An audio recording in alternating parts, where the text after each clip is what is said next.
Buen día amigos de Perú 21, yo soy Patricia Quispe y esto es La Voz del 21. Hoy nos acompaña la congresista Adriana Tudela. Ella ingresó al Parlamento en representación de la agrupación política Avanza País. Buen día congresista, ¿cómo está usted? Muy buenos días, Patricia. Muchas gracias por la invitación. No, gracias a usted por aceptarla en una semana bastante agitada. Tenemos entendido constituye además la primera semana de representación de los congresistas que han ingresado para este quinquenio. Ya van a ser 2 meses de iniciado el gobierno y también de iniciado el mandato legislativo. Queríamos conocer cuál es su balance respecto de la gestión del gobierno del presidente Pedro Castillo. Bueno, ya van más de 50 días de gobierno y hasta el momento no hemos visto que haya realmente un plan de acción claro por parte del gobierno de Pedro Castillo, ¿no? Se han anunciado algunas medidas económicas como el subsidio del gas, como la entrega de bonos personales, pero no hay realmente un plan claro de acción para poder enfrentar la crisis económica y sobre todo la crisis sanitaria que estamos enfrentando. Entonces el balance que yo hago de estos primeros 50 días de gobierno es francamente negativo, ¿no? ¿Advierte falta de liderazgo usted en esta gestión? Sí, tenemos a un presidente que está hace 50 días callado, no lo escuchamos hablar, no hay apertura ni del presidente ni de su gabinete a la prensa, y al final del día la ciudadanía, digamos, se entera de qué es lo que está haciendo el gobierno a través de la prensa. Y entonces el hecho de que haya esta falta de apertura y falta de transparencia por parte del gobierno es bastante preocupante. Pero en contraste con este silencio del presidente, tenemos al dueño del partido por el que postuló, al señor Vladimir Cerrón, de Perú Libre, y también a su premier Guido Bellido, muy activos, tanto en redes como en actividades públicas, en el caso del señor premier. ¿Quién está llevando la batuta del gobierno, cree usted? Bueno, en este momento no queda muy claro, pero más allá de quién de facto esté llevando la batuta, el responsable por este gobierno es Pedro Castillo y absolutamente nadie más. Entonces, esta narrativa o esta idea o estas especulaciones respecto a divisiones internas o a si quien manda en realidad es Vladimir Cerrón o Pedro Castillo son nada más que eso, en realidad especulaciones. En la práctica, quien es el responsable por el plan de gobierno, quien es el responsable por el gabinete, es Pedro Castillo y nadie más. Ahora, en el caso de Pedro Castillo, hay un reclamo que no solamente ha partido del Parlamento, sino también de diferentes sectores de la sociedad. Un reclamo respecto de la idoneidad de quienes integran este gabinete ministerial que preside Guido Bellido. Y esas voces no han sido escuchadas por el presidente de la República. Esta semana o la próxima semana ya se viene la interpelación a Iber Maraví, que es uno de los ministros bastante cuestionados por sus presuntos vínculos con organizaciones terroristas como Sendero Luminoso. ¿Qué es lo que queda en este momento? ¿Qué es lo que queda hacer? Hoy mismo el premier ha dicho que el gabinete no está fracturado y que no hay cambios a la vista. En consecuencia, parece que Castillo se mantiene en la terquedad de no escuchar a las voces de la oposición. Así es, y en realidad al no escuchar a las voces de la oposición, está también no escuchando los reclamos de la ciudadanía. Con este gabinete, Pedro Castillo en el fondo le está dando la espalda a la ciudadanía y le está faltando el respeto a la memoria de todos los peruanos, porque al final han sido todos los peruanos los que han sufrido la violencia generada por el terrorismo de Sendero Luminoso y del MRTA. Entonces, no se trata solamente de que no esté, digamos, cediendo frente a los reclamos de la oposición en el Congreso, sino que no está escuchando la voz de la ciudadanía. Y desde mi punto de vista, la permanencia de este gabinete es insostenible, porque creo que no solo hay una falta de capacidad a nivel ético y moral por parte de gran parte de los miembros de este gabinete, sino que también hay una falta de capacidad técnica y profesional para tomar las riendas de este país y realmente sacarnos de esta crisis. Pero ¿qué se puede hacer? ¿Qué se puede hacer desde el Parlamento, por ejemplo, en el caso específico suyo? ¿Qué se puede hacer para que que el presidente escuche y que para que el presidente tome decisiones de una vez por todas respecto de este gabinete. Porque todos sostienen que ya no da para más, que este gabinete es insostenible, pero tenemos al gabinete ya más de 50 días y aparentemente no pasa nada y tampoco va a pasar en lo inmediato. Sí, bueno, en lo inmediato yo considero que el ministro Maraví tiene que ser interpelado y posteriormente censurado. Creo que su permanencia es absolutamente inaceptable para el Congreso y para el país. Y yo también, a nivel personal, acá no hablo a nombre de mi bancada, porque es un tema que aún no hemos discutido todavía, considero que tenemos que interpelar y censurar al gabinete Bellido. Creo que la presencia del mismo Bellido es también insostenible. Es una persona que ha tenido distintas declaraciones a favor de Abimael Guzmán, a favor de Sendero Luminoso, que ha tenido declaraciones homofóbicas, machistas, y definitivamente es algo que nosotros y el país no debemos tolerar. Desde algunos sectores se dijo que en su momento se le dio la confianza porque este Parlamento no quería gastar su bala de plata, en alusión a esta situación constitucional, de que si se censura a 2 gabinetes consecutivos, se procede al cierre del Parlamento. ¿Usted qué es lo que tiene que responder al respecto? Usted habla de una censura al gabinete. ¿Lo va a plantear en su bancada también? Yo creo que el Congreso no puede abdicar de su función fiscalizadora y de la función que tiene de servir de contrapeso al Ejecutivo por miedo a que el gobierno nos plantee una cuestión de confianza. Lo que tenemos que tener claro es que el gobierno tiene la facultad de hacer cuestión de confianza respecto a cualquier asunto de su política general de gobierno.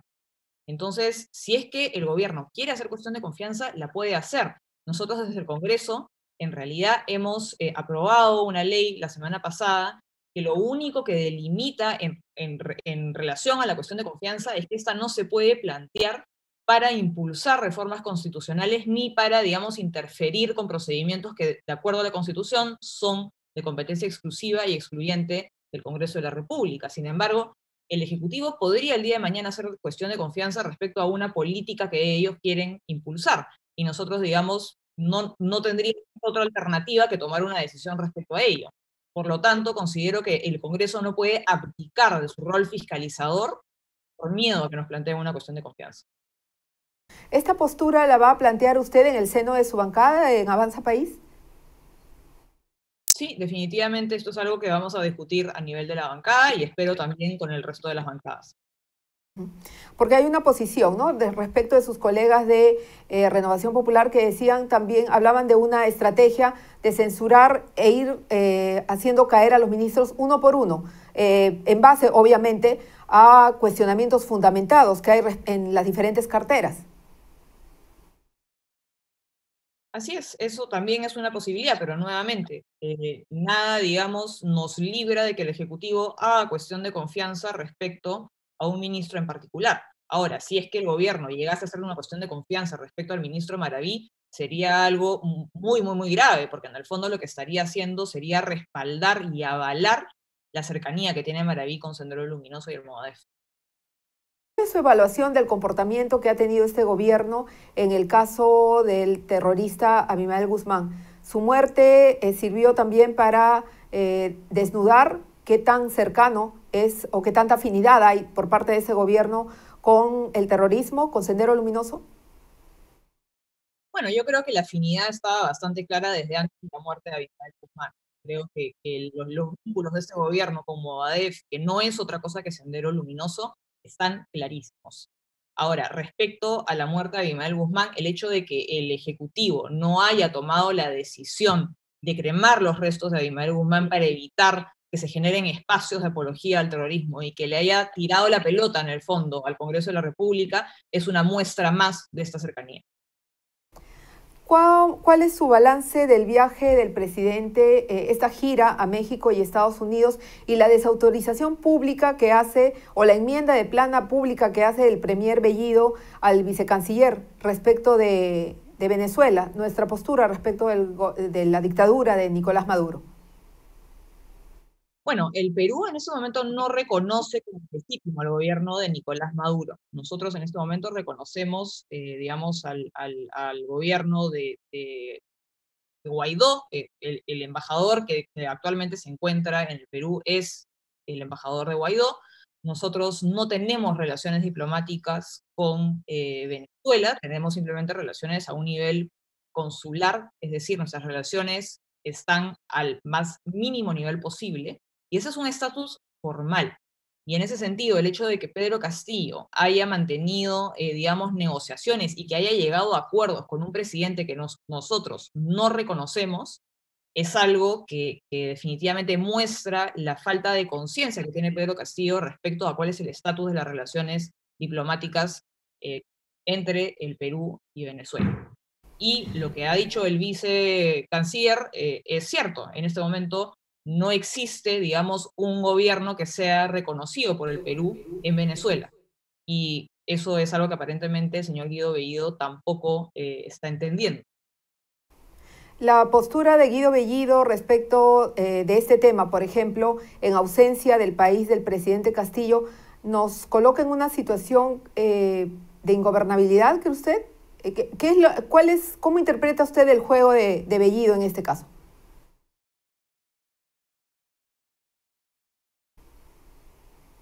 ¿Me podrías repetir la pregunta que se cortó? Perdón. Sí, no se preocupe.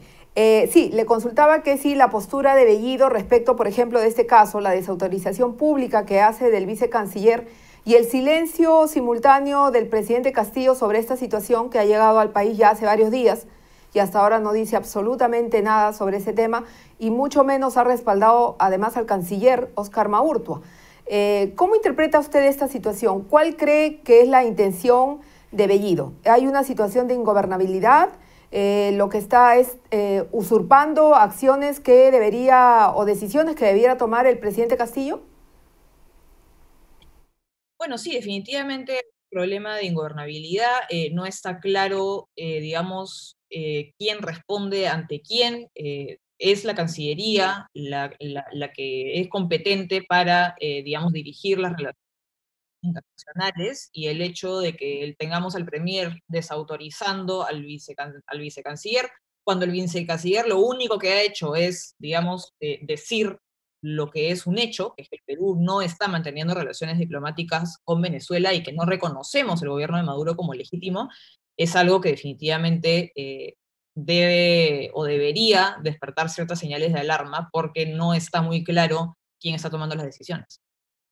En ese escenario, ¿cuál es el rol que debe jugar, en su opinión, el Parlamento? Porque hay sectores que señalan que no se advierte una respuesta, una reacción rápida de parte del legislativo frente a este tipo de situaciones. Respecto al tema de Venezuela, De Venezuela, pero también a esta, no sé si, este desgobierno que hay en el gobierno de Castillo.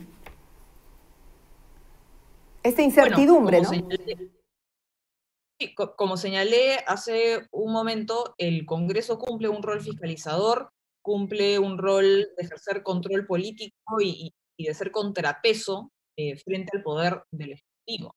Y en ese sentido, nosotros debemos mantenernos firmes en la defensa de la Constitución, en la defensa de la ley y en la defensa, sobre todo, de nuestros fueros legislativos.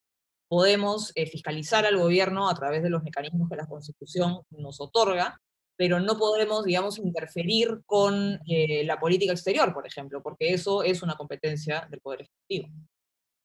Ya en el campo específico del trabajo legislativo, ¿cuál es su balance respecto de esto? Al inicio de gestión, la presidenta del Congreso, María del Carmen Alba, habló sobre la necesidad o la conveniencia de elaborar una agenda parlamentaria que hasta ahora, de la cual hasta ahora no se conoce nada. Y quisiera, por favor, conocer cuál es su evaluación del trabajo que ha desarrollado el Parlamento en estos 2 meses. Sí, bueno, lo que ha señalado la presidenta del Congreso es que a través de la conversación con las distintas bancadas debemos establecer una agenda para el Parlamento. Ella ya ha solicitado que las distintas bancadas le hagan llegar cuáles son sus prioridades legislativas, Y desde nuestra bancada, desde Avanza País, nosotros creemos que tanto la reforma política como la reactivación económica y la superación de la crisis sanitaria son temas que deberían ser prioritarios en nuestra agenda legislativa. Usted es vicepresidente de la Comisión de Constitución. ¿Cómo ve esta propuesta de Perú Libre de alentar un recojo de firmas para un referéndum que no está contemplado en la Carta del 93? Bueno, creo que es una iniciativa que es totalmente ajena a la Constitución. La Constitución no contempla la posibilidad de convocar una asamblea constituyente y no lo hace porque la figura en sí misma de la asamblea constituyente implica romper con el Estado de Derecho. Es un órgano deliberativo que es ajeno a cualquier tipo de control y a cualquier tipo de contrapeso. Es un órgano que tiene poder ilimitado. Y lo que nosotros estaríamos haciendo, si es que se llegase a convocar una asamblea constituyente, es someter a la deliberación de esa asamblea la vigencia de nuestros derechos y nuestras libertades. Y eso es dar un salto al vacío y es algo que nosotros no podemos permitir que ocurra. Y en ese sentido considero que este proyecto de ley y esta iniciativa de recolectar firmas para ir a un referéndum no se ajusta a la Constitución. Toda iniciativa de reforma constitucional, ya sea total o parcial, le corresponde al Congreso de la República y posteriormente esta puede ser sometida a un referéndum. Pero no hay forma de saltarse al Congreso de la República para consultarle a la ciudadanía si es que quiere o no una nueva constitución. ¿Sí respaldarán propuestas de reforma constitucional sobre temas específicos? Y de ser ese el caso, ¿cuáles en su opinión deberían ser los cambios que podrían propiciarse a la Constitución del 93? Bueno, yo creo que hay muchas mejoras que hacerle a la Constitución, ¿no? Creo que tenemos una buena Constitución que nos ha dado muy buenos resultados, pero eso no quiere decir que sea perfecta. Desde mi punto de vista, hay muchas reformas que hacer, sobre todo en el aspecto político de la Constitución. Creo que es momento de reevaluar la figura de la cuestión de confianza, por ejemplo, replantearnos las relaciones que existen entre el Ejecutivo y el Legislativo. Una posibilidad, por ejemplo, podría ser eliminar la figura del voto de investidura, que en realidad es propio de un régimen parlamentarista y nosotros en el fondo tenemos un régimen presidencialista. Creo que también es necesaria la bicameralidad. Desde mi punto de vista, creo que es necesario volver al voto voluntario, facultativo, no tener voto obligatorio. Y como esos, creo que hay muchísimos cambios que hacer a la Constitución, pero nuevamente, el lugar en donde se tienen que realizar estos cambios es el Congreso de la República, porque el Congreso de la República, para hacer estas reformas, tiene que respetar ciertos límites, tiene que respetar los derechos y las libertades de la ciudadanía. Esa es la diferencia entre el Congreso y la Asamblea Constituyente. La Asamblea Constituyente no tiene límites, no tenemos garantía de absolutamente nada, y ya sabemos que Perú Libre quiere utilizar esta Asamblea Constituyente para perpetuarse en el poder siguiendo el modelo venezolano. Usted es vocera también, vocera alterna de la bancada de Avanza País. ¿Cuál es su opinión respecto de este pedido que hace el señor Merino de una pensión vitalicia por 5 días en la presidencia y que va acompañada además con una serie de beneficios que están contemplados en un acuerdo de mesa directiva que incluye, por ejemplo, automóvil, personal y 150 galones de gasolina de combustible al mes? Desde Avanza País se va a plantear una reconsideración de ese acuerdo. Hay posibilidad de que se dé una norma interpretativa, han dicho algunos juristas. No hemos discutido como bancada este asunto. Yo la verdad es que tampoco lo he estudiado a profundidad, pero lo que sí te puedo decir, digamos, de arranque, es que las normas y las leyes son de aplicación general. Y en ese sentido, si es que hay una pensión vitalicia para expresidentes, creo que tiene que ser aplicada de manera general, o para todos o para nadie. Y en todo caso, lo que debemos reevaluar son los alcances de esta pensión vitalicia para los expresidentes de la República. ¿Se deberían eliminar los beneficios adicionales que se les concede a través de un acuerdo de mesa directiva? Yo creo que sí es necesario que se discuta y que se reevalúe, ¿no? Ahora, Avanza País, ya estamos 2021, en el 2022 hay elecciones EILES y se ha dado cuenta en algunas informaciones de los acercamientos de Hernando de Soto con George Forsyth como un posible candidato a la alcaldía de Lima por la agrupación que usted representa. ¿Cuál es su opinión al respecto? ¿Es esto correcto? ¿Y cómo en todo caso ve usted la participación del partido en esa contienda electoral que se llevará a cabo en octubre del próximo año? No, hasta el momento no hay una decisión tomada respecto a la candidatura para la alcaldía de Lima. ¿Estaría usted de acuerdo en que George Forsyth sea la cara visible de Avanza País para esa contienda? Bueno, yo creo que nosotros tenemos que evaluar cuáles son las distintas alternativas y en función a eso evaluar cuál va a ser el mejor candidato, pero como te digo, no hay una decisión tomada en ese sentido. Una última pregunta, congresista. Quisiéramos su opinión, por favor, respecto de esta propuesta, este proyecto de Perú Libre del congresista Abel Reyes, que establece una serie de regulaciones y de control específicamente respecto del contenido de los medios de comunicación. Sabemos que la posición de Avanza País es en contra de esta norma, pero nos gustaría conocer su postura también al respecto. Sí, bueno, tanto mi bancada como yo estamos en contra de esta medida que busca declarar, entre comillas, de interés nacional la distribución justa y equitativa del espectro televisivo y radioeléctrico. Considero que esta medida, en el fondo, es una amenaza a la libertad de prensa y considero que es absolutamente inaceptable que se estén dando ese tipo de amenazas en el Congreso. El señor Guido Bellido dijo ayer, dijo en estos días abiertamente, que el gobierno le va a dar más recursos a las radios, a los medios de prensa regionales, porque estos son los que, según él, se han enfrentado contra las informaciones periodísticas que salen de los medios de cobertura nacional. Esto, en el fondo, implicaría un uso de recursos públicos para lo que nosotros consideramos es una compra de la línea editorial de estos medios.